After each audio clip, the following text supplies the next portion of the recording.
Halo listeners, Assalamualaikum, Shalom, Om Swastiastu, Namo Buddhayana. Bertemu lagi dengan gua Marcel, kurator dari Radio Adi Kodrati.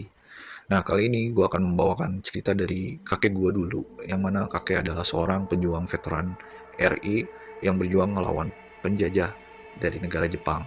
Buat kalian yang penasaran gimana sih kisah kakek gua saat itu, simak terus ke ceritanya ya, dan jangan di skip biar kalian tahu gimana rasanya jadi kakek gua. Oke baik, kali ini gue akan membawakan kisah dari kakek gue sendiri di tahun 1940-an. Yang mana di tahun 1940-an itu Indonesia kan masih dijajah sama negara Jepang. Kakek sebenarnya bukan seorang tentara, tapi ya dia cuman bisa dibilang warga sipil biasa lah. Tapi saat itu kakek ini dikasih selembaran dari kantornya untuk ikut menjadi pejuang kemerdekaan Indonesia. Sekilas gue kasih tahu dulu deh latar belakang kakek. Jadi kakek ini anak tunggal dari Eyang Buyut. Eyang Buyut adalah seorang kepala desa atau bisa dibilang kepala kubu saat di kampung. Nah, kakek ini dari kecil udah terbiasa. Kadang kalau Eyang Buyut ini mau nganterin dokumen-dokumen ke kota administrasi, ya kakek pasti dibawa. Jadi dari kampung ke kota administrasi saat itu kakek diajak naik bendi atau kereta kuda yang mana sekitar perjalanannya bisa sampai 5 sampai 7 jam lah antara itu karena memang kampung gue ini pelosok banget gitu. Nah, karena seringnya diajak ke kota itu, wawasan kakek ini semakin luas. Dia ngelihat kampungnya semakin ya terbelakang lah karena cara pandang mereka yang masih kolot. Jadi anak perempuan usia 12 tahun itu udah menikah dan anak laki-laki usia 15 tahun pun udah menikah. Jadi nggak penting lah bagi mereka itu untuk bisa baca tulis, untuk ada pendidikan lebih itu bagi mereka itu nomor sekian. Yang penting laki-laki itu bisa memiliki fisik yang kuat untuk bercocok tanam, ya itu udah cukup. Nah kalau perempuan ya mereka udah cukup umur, ya udah langsung dinikahin karena kan berprinsip namanya cewek ujungnya juga pasti akan kembali ke dapur.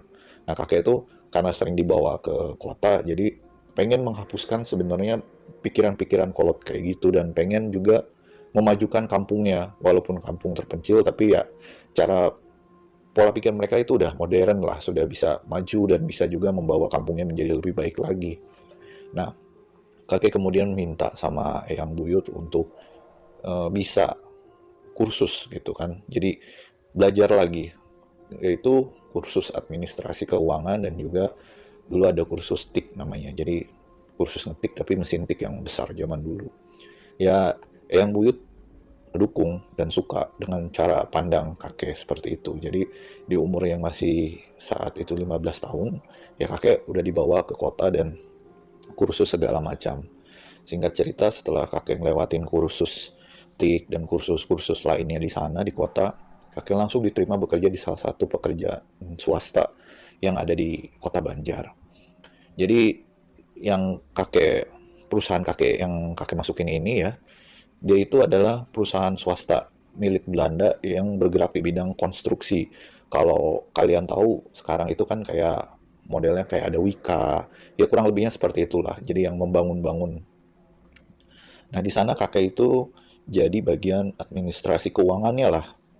Kakek tahu, dia bilang kalau Belanda itu membuat jalan ataupun membuat pembangunan pasti itu ada anggarannya dan juga dia pasti ngasih upeti kepada pekerja-pekerjanya. Itu yang setahu kakek. Jadi di pekerjaannya itu ya memang ada anggarannya dan selama di sana pun kakek digaji dengan gaji yang layak. Nggak ada yang namanya maksudnya itu kayak kerja rodi ataupun kerja paksa gitu nggak. Entah karena kakek ini di kantor, tapi ya kakek pun tahu gitu dari surat-surat yang dia buat gitu kan. Ya semua pun kalaupun misalkan mau dibuat jalan ataupun dibikin pembangunan, si para Belanda ini memberikan upeti yang setimpal. Oke, setelah beberapa waktu kakek bekerja di sana, kemudian Jepang udah mulai masuk ke Indonesia. Saat itu Belanda udah mulai agak sedikitnya ketar-ketir ya, karena kan dari awal wacananya Jepang datang itu kan Jepang itu sebagai pelindung Asia dan juga dia ini mau melindungi negara Indonesia yang sedang dijajah Belanda. Jadi posisi kakek saat bekerja dia masih netral, walaupun para bos-bosnya itu udah agak sedikitnya ketar-ketir. Lama-kelamaan, kakek pun ngerasa dengan kehadiran Jepang ini malah lebih parah daripada kehadiran Belanda. Faktanya, dia mendapatkan berita-berita di radio yang terkadang menurut dia antara radio satu dan radio lain kok ada ketimpangan yang berbeda. Sebagai contoh, di radio RRI zaman dulu itu kan selalu kayak menceritakan tentang sisi kelam yang ditinggalkan Jepang ya, yang mana ada pekerja-pekerja paksa sampai yang kita tahu adalah Romusa. Nah, kemudian dari pimpinan perusahaannya kakek ini memberikan seperti sayembara atau kalau bahasa sekarang itu kayak pendaftaran sukarela. Jadi jika kalian ini adalah warga negara Indonesia yang mau berperang melawan Jepang, silahkan gitu. Kita akan membantu mendidik kalian di camp militer Belanda. Ya kakek udah mulai tergerak tuh untuk, ya kayaknya gue harus melakukan hal yang lebih untuk negara. Sebelumnya kan kakek berpikiran, oh saya ini mau memajukan kampung saya, tapi dengan adanya kejadian itu kakek lebih kayak, oh gak cuman kampung saya aja yang harus saya bela, tapi negara ini yang saya harus bela juga. Akhirnya kakek ngambillah untuk coba mendaftarkan diri gitu, jadi membawa surat itu ya, surat pendaftaran itulah.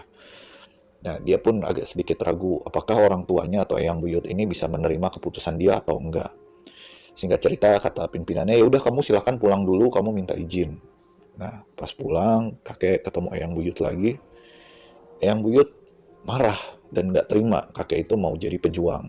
Saat itu di kampung gue ya, saking terpencilnya Jepang itu belum masuk ke sana. Dan selama 3,5 tahun Jepang menjajah pun ya memang kampung gue ini belum pernah kena masuk Jepang. Tapi kalau Belanda sih udah. Nah, si Eyang Buyut tuh bilang, udah kamu kerja aja yang bener. Ngapain sih kamu harus mikirin kayak gitu? Karena kan itu udah pasti nyawa kamu jadi taruhannya. Ya, Eyang Buyut nggak mau lah, karena kan kakek ini udah sama anak cowok, dia tuh anak tunggal. Jadi kakek tuh bener-bener disayang banget sama Eyang Buyut. Jelas Eyang Buyut itu nolak keras dan menentang. Selama di sana, kakek pun dia nggak nggak berhenti untuk meminta gitu. Jadi besokannya dia minta lagi, besokannya dia minta lagi. Sampai akhirnya Eyang Buyut ini melihat kayaknya kakek ini benar-benar berniat banget ya gitu untuk apa namanya menjadi seorang pejuang. Lalu kemudian Eyang Buyut itu bilang gini ke kakek, ya udah kalau memang kamu mau kayak gitu, saya kasih restu ke kamu. Tapi kamu masuk dulu ke ruangan ini. Terus kakek itu bingung gitu, ruangan apa ya? Karena kakek nggak tahu. Jadi selama tinggal di sana, kakek tuh nggak tahu kalau Eyang Buyut tuh punya kayak suatu tempat gitu ya, di tempat rahasia lah gitu, kayak pondokan, bukan jadi kayak gubuk gitu yang di dekat rumah itu ada gubuk. Nah disitulah gubuk itu. Di situ kakek dibawa sama Eyang Buyut dan di sana dia suruh duduk bersila dan suruh memejamin matanya. Ya kakek ngikutin aja gitu, walaupun kakek ini heran, saya ini disuruh apa ya, saya ini kenapa ya kok harus kayak begini. Nah pas tiba-tiba lagi keadaan merem dan bersila bersila kakinya itu, tiba-tiba dia ngedengar suara auman macan yang bikin dia tuh kayak tiba-tiba langsung agak takut lah, karena kan memang di tahun itu ya banyak banget hutan dan namanya rumah penduduk tuh belum sepadat sekarang. Itu dia sambil merem tapi sambil ketakutan. Tapi dia coba untuk nggak ngebuka mata karena belum disuruh. Ya diam, dia coba untuk beristighfar berkali-kali. Mungkin hanya halusinasinya dia aja.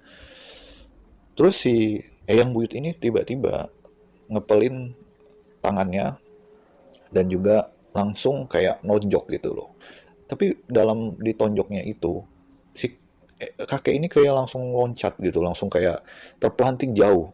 Padahal kan secara logikanya dipukul itu nggak sampai yang harus terjungkal ya, ini sampai terjungkal.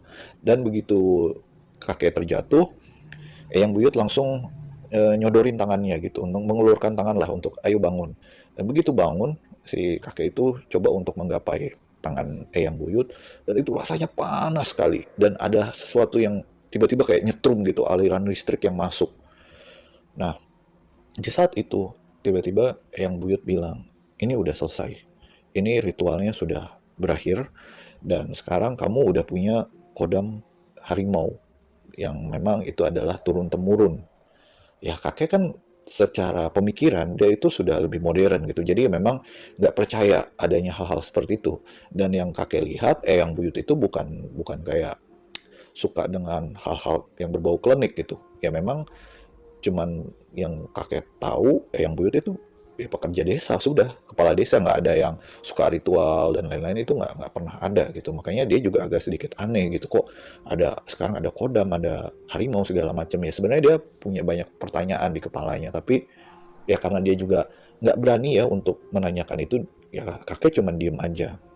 Kemudian yang buyut ini ngejelasin, jadi ini adalah kodam harimau yang bakalan ngejaga kamu nantinya.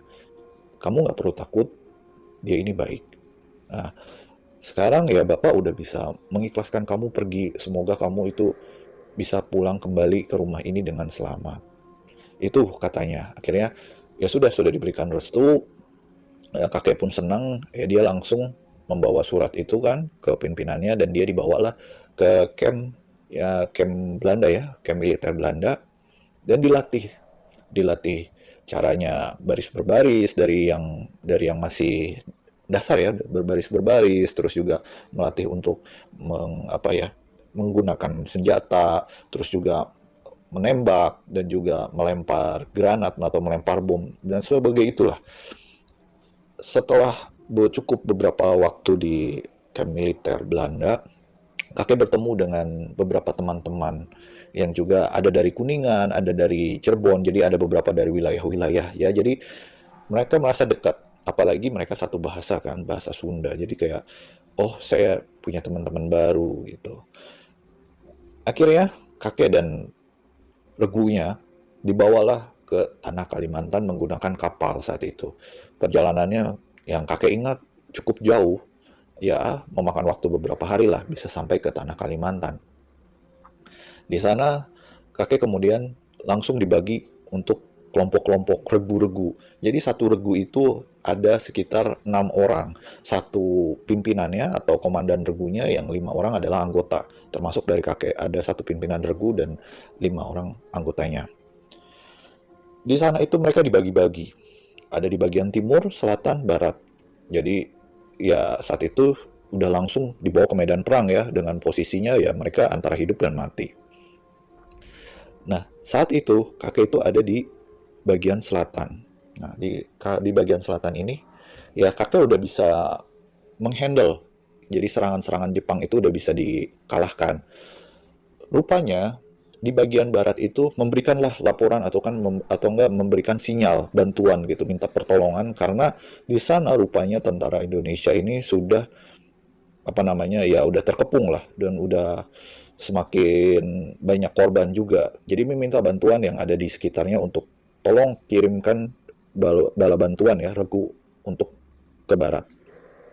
Nah, saat mendengar ada kabar seperti itu, di telinga kakek jelas banget ngedengar kayak semacam suara yang kayak jangan pergi ke sana, jangan pergi ke sana, itu sebanyak 3 kali dan juga ngedengar auman suara harimau. Tapi kala itu kakek berpikir, ah itu cuma firasat aja. Kayaknya saya tetap harus ke sana. Dan juga kan ya posisinya saat itu dia hanya anggota, dia pun nggak bisa melakukan apapun yang diperintah komandannya A, ya dia hanya ngikutin A gitu kan.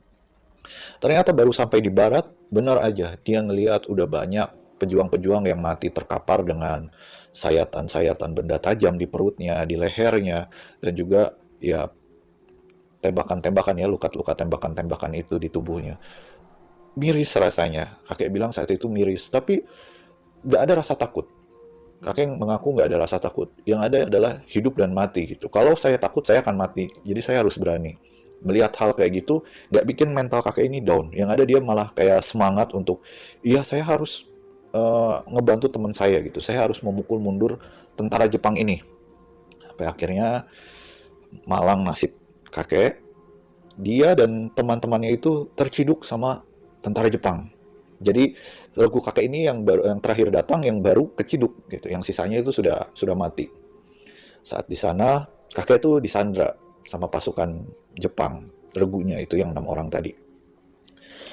Lalu di sana kakek ngedengar ada orang Jepang yang berbicara ya. Jadi di situ ada 5 atau 6 tentara Jepang juga, dan juga yaitu regu yang ditawan.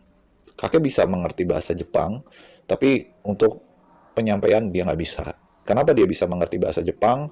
Karena saat di Belanda pun, saat di camp pelatihan Belanda, dia pun diajarin dasar-dasarnya gitu. Jadi ya adalah untuk penerjemahnya. Jadi supaya tentara ini juga nggak buta-buta bahasa banget gitu. Jadi untuk bahasa-bahasa dasarnya kakek bisa mengerti gitu. Jadi intinya adalah yang si tentara Jepang ini bicarakan adalah, ini regu mau diapain. Lalu salah satu tentaranya bilang, ya bunuh aja lah, seperti yang udah-udah. Nah, yang kakek dengar saat itu, ada mulai perdebatan lagi. Jadi antara tentara Jepang satu dan yang lainnya itu ada mulai perdebatan. Dia bilang, kenapa nggak dibawa aja untuk berperang ke Asia Pasifik sana gitu, karena kan saat itu sedang perang dunia ya. Kenapa nggak dijadikan ini aja, tentara kita aja kita rekrut. Terus yang satu bilang, enggak, dia jangan jadi tentara kita, percuma juga. Terus yang lainnya bilang, ya tentara kita juga udah semakin sedikit, kenapa nggak kita rekrut aja untuk dibawa ke sana. Akhirnya dari perdebatan itu, diputuskanlah untuk membunuh semua regu yang ditawan itu, yaitu regu kakek. Dimulai dari komandannya. Awalnya dia disuruh untuk mengucapkan kata banzai. Jadi banzai untuk kaisar lah, untuk pokoknya pada intinya adalah ya hidup untuk kaisar Jepang. Tapi si komandannya ini nggak mau. Dia malah meneriakkan kata merdeka dan berkali-kali menyebutkan Allahu Akbar. Itu yang membuat murka orang Jepang, sehingga komandannya ini dipenggal kepalanya di depan mata kakek dan 5 orang anggotanya itu. Kakek cuma bisa diem. Lututnya tuh lemes banget.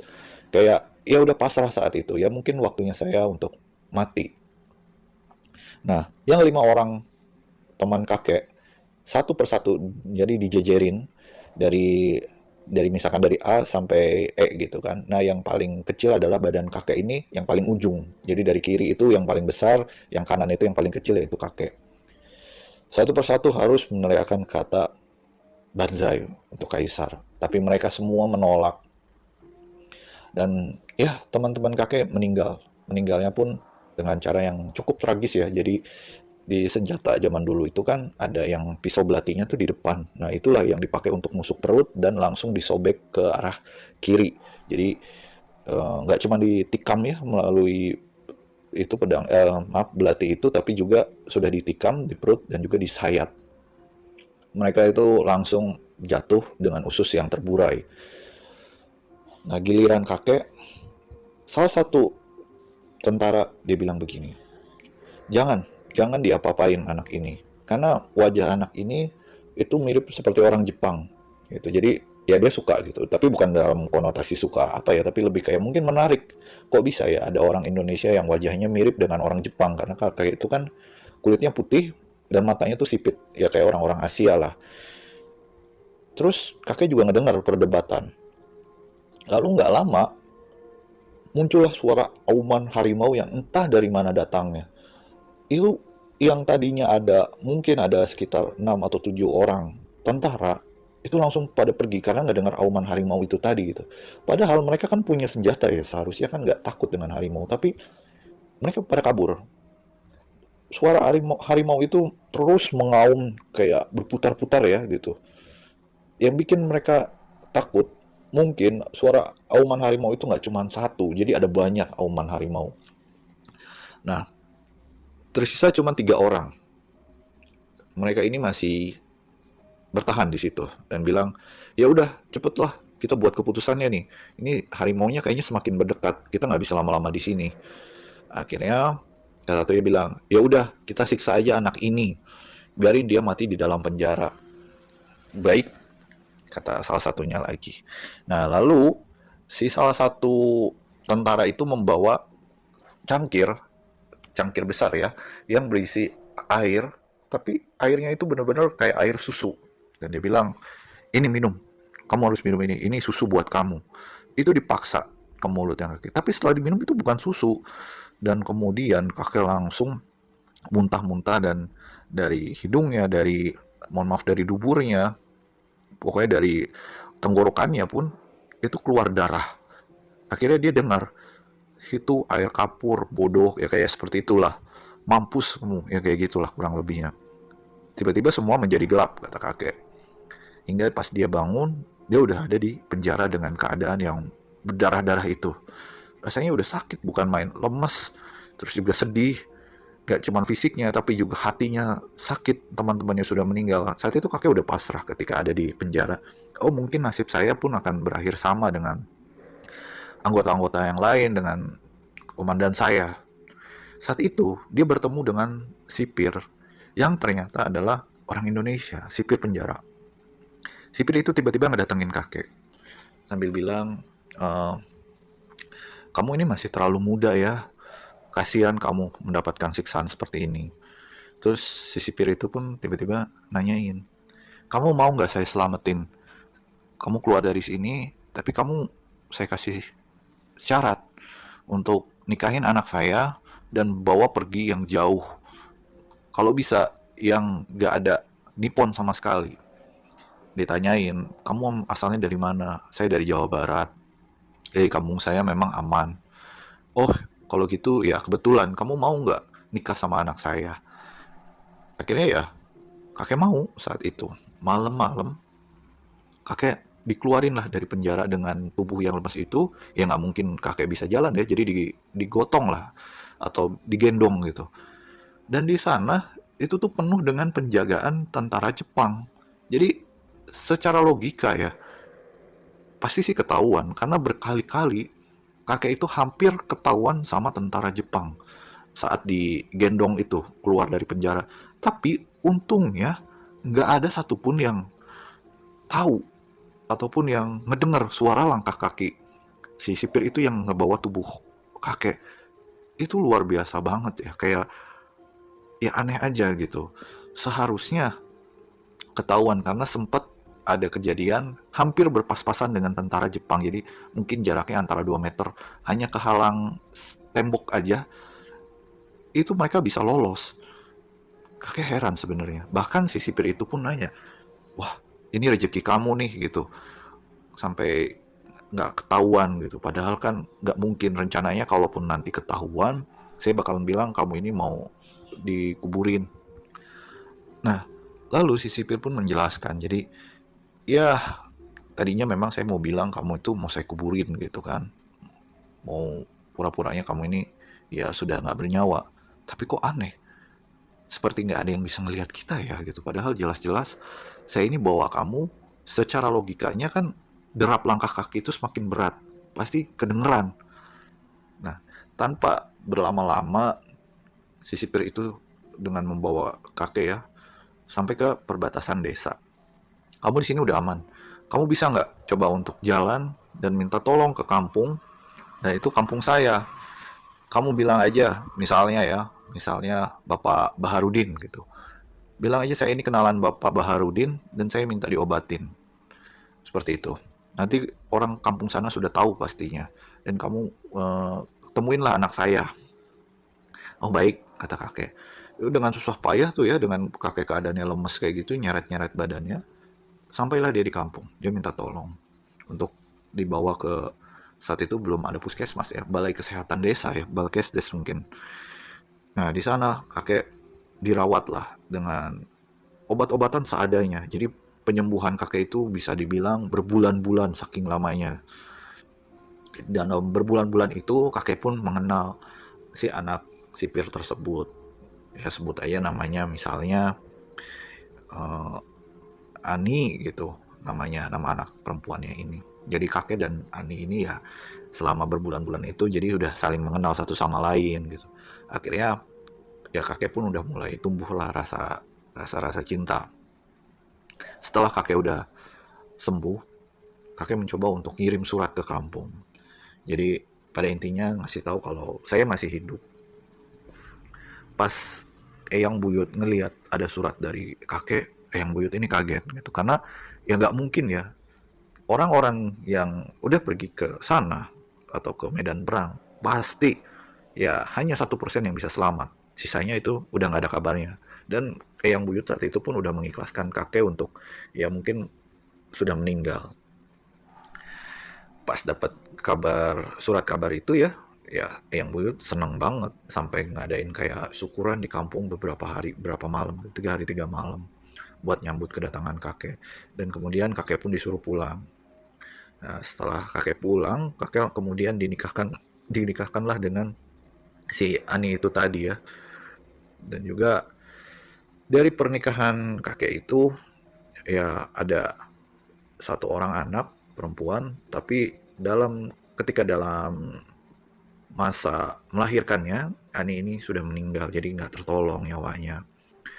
Ya, setelah itu baru kakek menikah lagi, menikah dengan nenek. Nah ini nenek nenek gua ini yang kedua. Oke, mungkin itu sih yang cerita kakek ya, yang bisa gue ceritain gitu. Jadi keanehan-keanehan itu yang kakek rasain, yaitu dari kodam harimau. Gue sebenarnya nanya sih ke kakek, pernah nggak sih kayak ngerasain ada hal yang aneh gitu kan? Nah, kakek bilang, ya sering kali ada. Jadi di rumah pun sepeninggalnya kakek itu sering mendengar suara auman harimau dan sebagainya.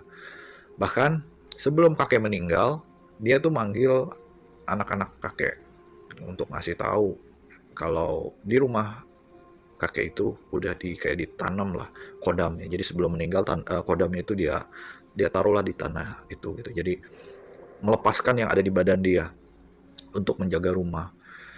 Ya saat sebelum kakek meninggal, anak-anak kakek sih antara percaya dan nggak percaya ya, karena kan kakek juga meninggal baru-baru ini ya di tahun sekitar 2014. Jadi ya udah antara percaya nggak percaya dengan kodam seperti itu. Kakek sih bilang, jadi kalau kalian ngedengar suara auman harimau ataupun suara yang geraman lah, geraman harimau gitu kan, ya jangan takut, itu adalah kodam yang ngejaga. Pernah suatu waktu juga di kampung ada kedatangan namanya itu garong ataupun rampok namanya itu. Jadi si rampok ini itu kawanan yang memang bisa dibilang licin banget. Jadi dalam satu hari itu bisa ngegondol 4 sampai 5 rumah sekaligus. Anehnya, jadi rumah-rumah di dekat rumah kakek itu mereka pada kena gondol, yaitu ya entah itu sepeda motornya, entah itu perhiasannya segala macam ya. Tapi yang pas mau masuk ke rumah kakek ini, padahal nenek tahu itu ada kayak suara ya orang yang mencoba membuka pintu secara paksa gitu, dan kayak ngedengar apa namanya di jendela itu kayak ada yang mau ngebongkar. Terus si nenek itu coba-coba untuk berdoa ya, karena ketakutan. Saat itu nenek posisinya udah tinggal sendiri karena anak-anaknya kan pada merantau. Dia cuma berdoa. Tiba-tiba baru selesai si nenek ini berdoa ya minta tolong, ngedengar suara auman harimau lagi. Yang mana tiba-tiba suara orang itu tuh yang mungkin mau merampok kayak hilang, pergi gitu. Suara harimau itu terus aja ada di sekitaran rumah. Ya nenek sih nggak takut ya, karena saat itu nenek udah bilang kayaknya ini adalah mungkin kodam yang dulu ditinggalkan sama kakek. Dan besokan harinya bener aja warga tuh geger gitu. Jadi oh ada perampokan nih, ada yang kehilangan ini, ada yang kehilangan itu. Ditanyalah, Ibu Cici ada yang kehilangan nggak? Seharusnya sih kehilangan karena dua rumah sebelum Bu Cici itu kena kehilangan. Dan juga setelah rumah Ibu Cici juga ada lagi yang rumah yang kehilangan. Harusnya Ibu Cici juga rumahnya kehilangan karena satu baris itu kehilangan semua lah, kecuali rumahnya nenek. Terus si nenek ngomong gini, enggak saya nggak kehilangan apa-apa. Ya alhamdulillah, cuman memang ya saya dengar ada orang yang mencoba untuk meng, mungkin membuka paksa jendela lah seperti itu. Mencongkel jendela dan juga ngebuka engsel pintu. Hanya itu. Terus nggak lama mereka pergi. Oh ya syukurlah, berarti nggak sampai kehilangan ya. Nah, dari situ si nenek barulah percaya kan kodam harimau. Ya mungkin itu ya cerita pengalaman kakek saat dulu ya dia menjadi pejuang. Mungkin kalau nggak ada kodam harimau itu ya kakek akan juga tewas di tangan tentara Jepang, karena tentara Jepang yang tadinya mau ngebunuh kakek karena ngedengar suara auman harimau di hutan, ya tiba-tiba mereka tuh pada kabur. Sisa cuma 3 orang yang akhirnya ya dia menyiksa kakek dengan air kapur. Ya, mungkin segitu aja dulu cerita yang bisa gua kasih sama kalian. Barangkali kalian juga punya saudara dulunya ya, mungkin entah itu kakeknya atau mungkin siapanya, buyutnya yang pernah menjadi tentara veteran, bisa komen di bawah. Ataupun ada rekan-rekan kalian yang punya juga hodam harimau yang seperti itu, yang sifatnya itu baik, melindungi, ya bisa kalian komen di bawah juga, kita berbagi pengalaman. Oke, mungkin sekian cerita pengalaman kakek gua. Gua Marcel,